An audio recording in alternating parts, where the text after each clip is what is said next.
तो दोस्तों, एक और नया दिन और मैं बलजीत परमार हाजिर हूँ एक नई कहानी, एक नया किस्सा लेकर। आज हम आपको वापस लेके चलेंगे एक बार फिर मुंबई के अंडरवर्ल्ड की तरफ। मैं पिछले कुछ दिनों से कुछ नई अंडरवर्ल्ड से जुड़ी हुई कहानियों पे काम कर रहा था। आपको मालूम है, पुराने ज़माने की इन्फॉर्मेशन निकालनी बहुत मुश्किल होती है। बहुत से लोगों को ढूंढना पड़ता है, और ख़ास तौर पे उनको जो रिलायबल हों, जिनकी बात पे यकीन किया जा सके। बातें करने वाले तो बहुत मिल जाते हैं, लेकिन उसमें सच्चाई ढूंढनी बहुत मुश्किल होती है। तो मैं काम कर रहा था रज़ाक कश्मीरी के ऊपर, जो अपने ज़माने का बहुत बड़ा एक शूटर था अंडरवर्ल्ड का। बहुत दिलचस्प कहानी है, वो मैं आपको कल सुनाऊंगा रज़ाक की कहानी। लेकिन जब मैं उसकी पूरी इन्फॉर्मेशन गैदर कर रहा था डिफरेंट लोगों से बात करते करते, तो एक नई कहानी सामने आई, और वो रज़ाक की कहानी से भी ज़्यादा इंटरेस्टिंग है। तो इसलिए पहले आपको वो कहानी सुना देता हूँ। रज़ाक कश्मीरी की कहानी कल सुनाएंगे। ये कहानी है 1993 के ब्लास्ट के बाद छोटा राजन और डी कंपनी के बीच फर्क कैसे बढ़ने लगे। थोड़े महीनों के बाद ब्लास्ट के दाऊद इब्राहिम और उसके भाइयों को, और ख़ास तौर पे छोटा शकील को, इस बात का अंदर से खदशा होने लगा कि छोटा राजन अब ज़्यादा दिन हमारे साथ नहीं रहेगा। तो छोटी छोटी तू मैं होनी शुरू हो गई। चंद महीनों के बाद छोटा राजन का झगड़ा छोटा शकील से भी हो गया, और दाऊद के भाई नूरा से भी हो गया। अनीस के साथ भी कुछ बहस मुबासा हुआ, लेकिन दाऊद हमेशा बीच में पड़ के इस बात को संभाल लेता था। उसके कारण थे। दाऊद को ये लगता था कि अगर इस समय, आज के दिन में, छोटा राजन यहाँ से भाग के जाता है, तो हमारे बहुत सारे राज इंडियन एजेंसीज को या मुंबई पुलिस को बता सकता है। कुछ बहुत सारे काम ऐसे थे जो मिलके किया जा सकते थे, जा रहे थे। बहुत प्रॉपर्टी डिस्प्यूट्स के काम, बिल्डरों के काम, कुछ बड़े जहाँ पैसा इन्वेस्ट किया था, जिनमें छोटा राजन को की शमूलियत भी थी। बहुत सारे प्रोजेक्ट्स में छोटा राजन का हिस्सा भी था। तो डी कंपनी ने पहले वो सब इन्वेस्टमेंट को सिक्योर करना अच्छा समझा, इसके पहले कि छोटा राजन छोड़ के चला जाए। एक बात मैंने पहले आपको एक एपिसोड में बताई थी कि क्योंकि छोटा राजन को दाऊद के लोगों ने स्पॉन्सर किया था, उन शेखों ने जो दाऊद के आदमी थे, और वहाँ पे जब स्पॉन्सर आपको बुलाता है, जिसके साथ मिलके आप काम धंधा करते हो, तो आपका पासपोर्ट नॉर्मली वो स्पॉन्सर रख लेता है कि आप कहीं कोई बहुत बड़ा कांड करके भाग नहीं जाओ, क्योंकि अगर उनके नाम का आदमी भागता है तो उसका खमियाजा स्पॉन्सर को भुगतना पड़ जाता है। तो इस तरीके से छोटा राजन का पासपोर्ट उसके पास नहीं था। तो ये बहुत सी ऐसी बातें होती हैं अंदर की, जब ख़ास तौर पे 2 नंबर के लोग, क्रिमिनल वर्ल्ड के लोग, अंडरवर्ल्ड के लोग जब काम करते हैं, तो एक दूसरे की जो दुखती रग होती है, कमज़ोर कड़ी होती है, उसकी नब्ज़ होती है, वो पकड़ के रखते हैं। भले ऊपर से आपको सब ठीक ठाक लगता है, लेकिन अंडर करंट्स बहुत चलते हैं। बहुत सी बातें बर्दाश्त की जाती हैं, बहुत सी बातें अनदेखी कर दी जाती हैं, इसलिए कि आने वाले समय में उनके अंडरवर्ल्ड की गतिविधियों पे, कार्रवाइयों पे कोई असर ना पड़े, बुरा असर ना पड़े। तो इसी तरीके से छोटा राजन के ऊपर बड़े तरीके से निगाह रखी जा रही थी। हुआ कुछ ऐसे कि 93 के ख़त्म होने के कुछ देर पहले कुछ इसी तरह किसी प्रॉपर्टी को या किसी डील को लेके काफ़ी ज़्यादा अनबन हुई गैंग के अंदर। एक तरफ तो छोटा राजन के ऊपर उसके मुंबई बेस्ड जो उसके कारकुन थे, उसके जो साथी थे, उसके जो गुर्गे थे, उनका बहुत बड़ा प्रेशर था कि अब ब्लास्ट के बाद डी कंपनी के साथ काम करना उनके आने वाली जो एग्जिस्टेंस है, जो उनकी होंद है, अस्तित्व है, उसके लिए खतरनाक सिद्ध हो सकता है। इसलिए तुम जल्दी से जल्दी वहाँ से निकल के वापस आओ, कहीं और चले जाओ, जो हिंदुस्तान आ जाओ, लेकिन वहाँ पे मत रहो, डी कंपनी से अपना रिश्ता तोड़ो। अब ये बातें जब चलने लगी तो आपको मालूम है हर इंसान का एक बिहेवियर होता है जो सर्कमस्टांसेस के हिसाब चेंज हो जाता है। एक आदमी जो खुशगवार माहौल में, अच्छे माहौल में हंसता खेलता रहता है, बेफिक्र होकर रहता है, जब अंदरूनी टेंशन, बाहर की टेंशन होती है तो उसके बाहरी बिहेवियर में फ़र्क आता है। वो हंसना भूल जाएगा, खिजने लगेगा, छोटी छोटी बात पे नाराज़ होगा, या चुप करके रहेगा, या उसकी बॉडी लैंग्वेज ऐसी हो जाती है कि वो आपको लगता है कि आपके साथ पूरे दिल से नहीं है। शरीर कहीं और होता है, दिल कहीं और होता है। ये किस्म की हालत डी कंपनी ने अच्छी तरह भांप ली जब उनको लगा कि छोटा राजन अभी भागने की फिराक में है। वही दिन थे कि दाऊद दुबई से कुछ दिन के लिए बाहर गया और उसकी गैर हाजिरी में नूरा को ऐसा लगा कि छोटा राजन दुबई छोड़ के किसी तरीके से भागने के चक्कर में है। ये बात मुझे पहली बार, मैं इतने सालों से अंडरवर्ल्ड कवर कर रहा हूँ, बहुत से लोगों से बात होती थी, अंदर के भी बाहर के, पुलिस वालों से, एजेंसी वालों से, अंडरवर्ल्ड वालों से, जानकारों से, उनके नज़दीक रहने वाले लोगों से, लेकिन ये बात की भनक नहीं निकली बाहर। आज जब ये कल से जब ये बात शुरू हुई तो मैंने बहुत से लोगों से दोबारा राब्ता कायम किया। कुछ लोग अभी भी जो दुबई में इधर उधर रह रहे हैं, जो टेलीफोन पे बात कर लेते हैं, या हिंदुस्तान में कुछ लोग पुराने रिटायर्ड ऑफिसर, कुछ पुराने खबरी, कुछ पुराने एनकाउंटर स्पेशलिस्ट, तो बहुत कुछ करने के बाद कहीं ना कहीं इस बात में सच्चाई नज़र आई जो कुछ लोगों ने मुझे बताई, तो मैं आपके साथ आज शेयर कर रहा हूँ। तो मौका देखते हुए, क्योंकि दाऊद किसी जल्दबाजी में फ़ैसला नहीं लेना चाहता था, लेकिन उसके जो भाई थे और छोटा शकील और इस किस्म के आदमी, ये कोई रिस्क लेना नहीं चाहते थे।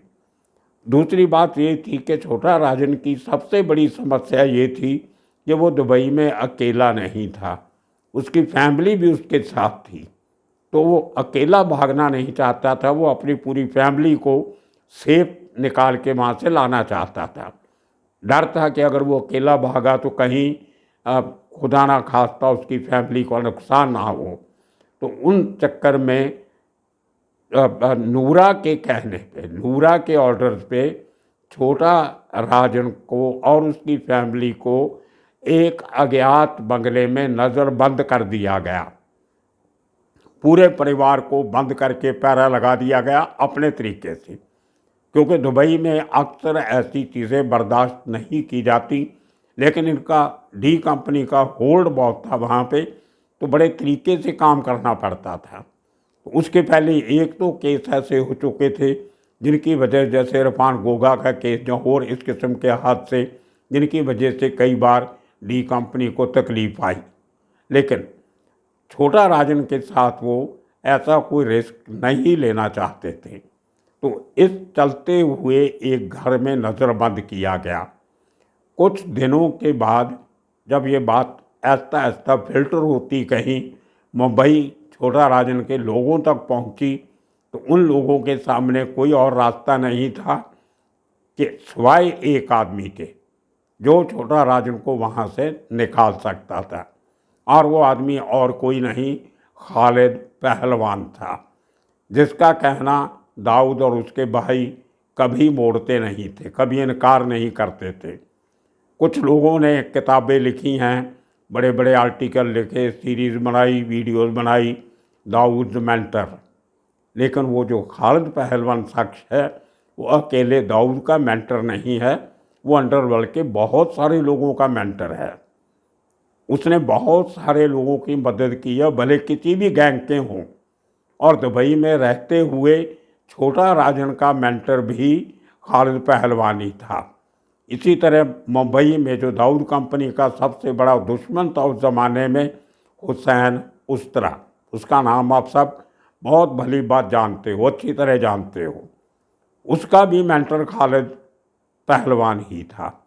इसी तरह बहुत से लोग थे ऐसे जिनकी डी कंपनी से नहीं बनती थी, जान के दुश्मन थे एक दूसरे के, लेकिन खालिद पहलवान सबके टच में रहता था। या ये कह लो कि दाऊद के दुश्मन भी खालिद पहलवान के टच में रहते थे। उसके बारे में कहा जाता था कि वो सोच समझ के फैसला लेता है। वो दाऊद का गुरु जरूर था, लेकिन दाऊद का मुलाजिम नहीं था। वो अपनी हैसियत से रहता था। उसका अपना बिजनेस था, अपना कारोबार था, अपना बंगला था, अपनी गाड़ियाँ थी। वो किसी तरह भी दाऊद पे मुनहसर नहीं था। दाऊद के सर पे वो दुबई में नहीं टिका था। उसकी अपनी एक इंडिपेंडेंट एग्जिस्टेंस थी वहाँ पे। उसका अपना एक स्थान था, रुतबा था। तो खालिद पहलवान को अप्रोच कैसे किया जाए, उसके लिए छोटा राजन के लोगों ने हुसैन उस्तरा का दरवाज़ा खटखटाया। अब हुसैन उस्तरा अपने ज़माने का बहुत बड़ा आदमी था। अपनी उसकी एक आर्मी थी गुर्गों की, एजेंसीज के साथ बहुत क्लोज रिश्ते थे। सोने का, ड्रग का, हथियारों का बहुत बड़ा काम करता था। सबसे ज़्यादा पैसा उसने अहमदाबाद से सोना मंगवा के कोल्हापुर में बेच के कमाया।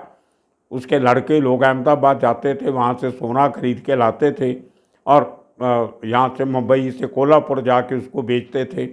और उसमें कोई मैं आपको बता दूँ, उन दिनों में गुजरात जो था उसमें सोने पे सेल टैक्स बहुत कम था, जो मुंबई में बहुत ज़्यादा था। तो 1 तोला के पीछे 150 रुपया सेल्स टैक्स बचता था। तो प्राइस में कोई ₹250 का डिफरेंस था, 200 रुपये का, तो 1 तोले की बने। तो वहाँ से ये लड़के लोग हुसैन उस्तरा के बड़ी क्वांटिटी में अहमदाबाद से सोना खरीद के बड़े व्यापारियों से, आप सोचोगे कि अगर गुजरात में सस्ता था तो वापी से क्यों नहीं ले लेते थे, या वलसाड़ से या सूरत से क्यों नहीं लेते थे। वहाँ से गुजरात अहमदाबाद से इसलिए लाते थे कि वहाँ से चोरी छिपे और यकीन वाले लोगों से मिलता था। उस ज़माने में खबरी बहुत होती थी। अगर आपने सूरत से किसी अनजान आदमी से 1 किलो सोना खरीद लिया, उसने आपको तो सोना बेच दिया उसके भाव पे, उसके बाद उसने पुलिस को या सेल टैक्स को इन्फॉर्म कर दिया तो नाके पे आपको पकड़ लेते थे ऑक्ट्रा लेने के लिए। ऑक्ट्रा ड्यूटी भी लगती थी, सेल टैक्स भी लगता था और आपका सोना ही पकड़ा जाता था। अहमदाबाद में इनके लिंक थे बड़े व्यापारियों के साथ, जो बाई सी जो सोना स्मगल होके आता था उसके बड़े व्यापारी अहमदाबाद में रिसीव करते थे। तो अहमदाबाद का सराफा बाज़ार मशहूर था बिना बिल के सोना बेचना और बिना टैक्स के इनको सस्ते में सोना बेच देते थे। इनकी आपस में टाई अप हुआ करता था और हुसैन उस्तरा उसमें उस्ताद था। तो उसके लड़के लोग सोना ला के आके कोल्हापुर में, वो सोना मुंबई से भी महंगा था और कोल्हापुर ज्वेलरी का बहुत बड़ा महाराष्ट्र का सेंटर था उस ज़माने में। आज क्या है मुझे पता नहीं। तो अहमदाबाद से सोना ला के कोल्हापुर में बेचने में इनको 200 रुपया, तकरीबन ₹200 रुपया 1 तोले के पीछे बच जाता था। तो इस तरीके से एक बड़ी आर्मी हुसैन उस्तरा के पास थी। बहुत पैसा था उस आदमी के पास, हथियार बहुत थे और 14-15 गाड़ियाँ थी उसके पास उस ज़माने में। और वो जब लोगों ने BMW देखी नहीं होती थी तो हुसैन उस्तरा के पास BMW कार भी होती थी। ये 93-94 की बातें हैं। 97 में उसकी डेथ होती है। उसके पहले उस आदमी के पास इतना पैसा और इतनी गाड़ियाँ थी। उसमें फिएट गाड़ियाँ भी थी, वेस्टर भी थी, तभी मारुति 800 भी आ गई थी, पता नहीं वैन भी आ गई थी, क्या क्या उसके लड़के लोग बता रहे थे। तो 14 या 15 गाड़ियाँ। और उसी ज़माने में एक सीलो गाड़ी आई नवी, उसकी बहुत शॉर्टेज थी, बहुत मजबूत गाड़ी थी सेलो। वो गाड़ी उसने मुझे बताया सोर्सेज ने, एक बहुत बड़ा मटका ऑपरेटर हुआ करता था, सट्टा बाज़ार का बहुत बड़ा नाम था पप्पू सावला। वो सेलो गाड़ी उसने पप्पू सावला से खरीदी। और देखिए कैसे वो तकदीर की बात होती है। वो जो गाड़ी उसने बड़े शौक से खरीदी थी पप्पू सावला से, उसी गाड़ी में जब वो काला पानी एरिया जो अगरीपाड़ा में है वहाँ पे अपनी गर्लफ्रेंड को मिलने जाता है, वो सैलो गाड़ी लेके गया था और उसी गाड़ी के में उसको 97 में आरिफ कालिया और उसके साथियों ने रशीद मलबारी ये सब जो छोटा शकील के आदमी थे उन्होंने उसको मारा। खैर ये किस्सा शायद मैंने आपको पहले सुनाया होगा। तो ये वही हुसैन उस्तरा है जिसके पास महमूद कालिया की बीवी सपना दीदी, उसने भी इससे पनाह ली थी। उसको भी ट्रेन करने वाला हुसैन उस्तरा था, हथियार चलाने में, फिज़िकल कम्बाट में उसको बहुत ट्रेनिंग दी और उसको दाऊद के साथ बदला लेने के लिए उसकी हेल्प की और उसकी मदद से दाऊद की बहुत सारी कंसाइनमेंट डी कंपनी की जो आती थी वो पकड़वाई भी गई। तो बहुत पुरानी दुश्मनी थी हुसैन उस्तरा की दाऊद के साथ। लेकिन दूसरी तरफ देखिए आप, वही हुसैन उस्तरा जो दाऊद के साथ ओपन लड़ाई लड़ रहा है, चैलेंज करके लड़ाई लड़ रहा है, उसके साथ दिन में 5-5, 6 बार टेलीफोन पे बात होती थी खालिद पहलवान की और वो खालिद पहलवान से उनकी दोस्ती थी। हुसैन उस्तरा कई बार दुबई जाता था और खालिद पहलवान के बगले पे ही रुकता था। तो छोटा राजन के लोगों के सलाह देने पे हुसैन उस्तरा को अप्रोच किया। हुसैन उस्तरा ने हमेशा की तरह खालिद पहलवान को रिक्वेस्ट किया कि किसी तरह छोटा राजन को उस कैद में से निकालो और उसको फ्री करवाओ। तो ये बहुत इंटरेस्टिंग किस्सा है जो मैंने आज तक नहीं सुना था।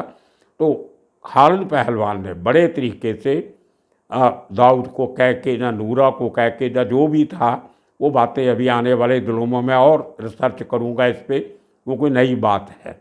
और अंडरवर्ल्ड ऐसी चीज़ है कि इसमें कोई भी चीज़ फाइनल नहीं होती, इसमें हमेशा इन्फॉर्मेशन आधी आती है, आधा अफसाना रह जाता है, हकीकत आधी रह जाती है। तो बहुत मेहनत करनी पड़ती है।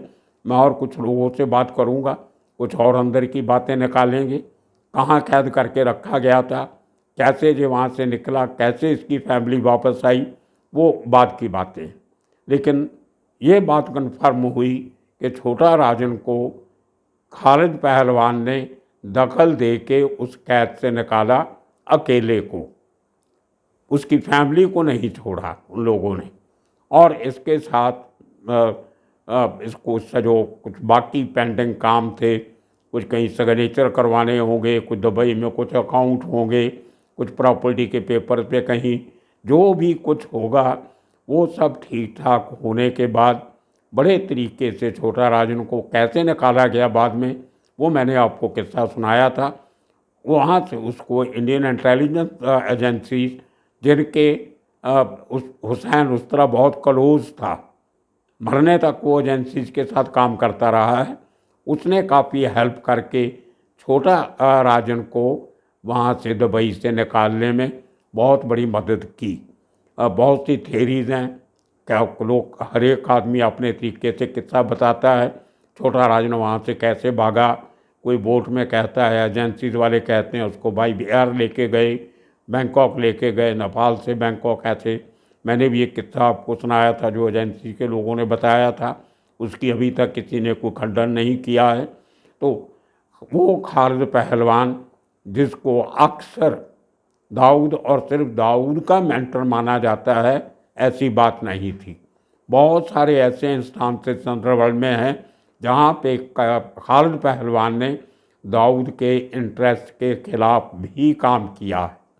वो एक तो किस्से में पहले भी सुना चुका हूँ, कैसे बैतुल्ला खान के केस में उसने, हुसैन उस्तरा ने दाऊद का साथ नहीं दिया, अपने रिश्तेदार बैतुल्ला का साथ दिया। और भी बहुत सारे ऐसे केसेस हैं। एक मैंने आपको योगेश झाड़िया, दिनेश झाड़िया का किस्सा सुनाया था जहाँ दाऊद के खिलाफ जाके खालिद पहलवान ने इनकी हेल्प की। तो ये अंडरवर्ल्ड के इस किस्म के किस्से कहानियाँ लेके फिर हाजिर होते रहेंगे और कल आपको सुनाया जाएगा रज़ाक कश्मीरी का किस्सा। और इसके साथ ही आज का केस यहाँ ख़त्म करेंगे। आने वाले दिनों में और किस्से कहानियाँ लेकर फिर हाजिर होंगे। तब तक के लिए आप सबका शुक्रिया, धन्यवाद।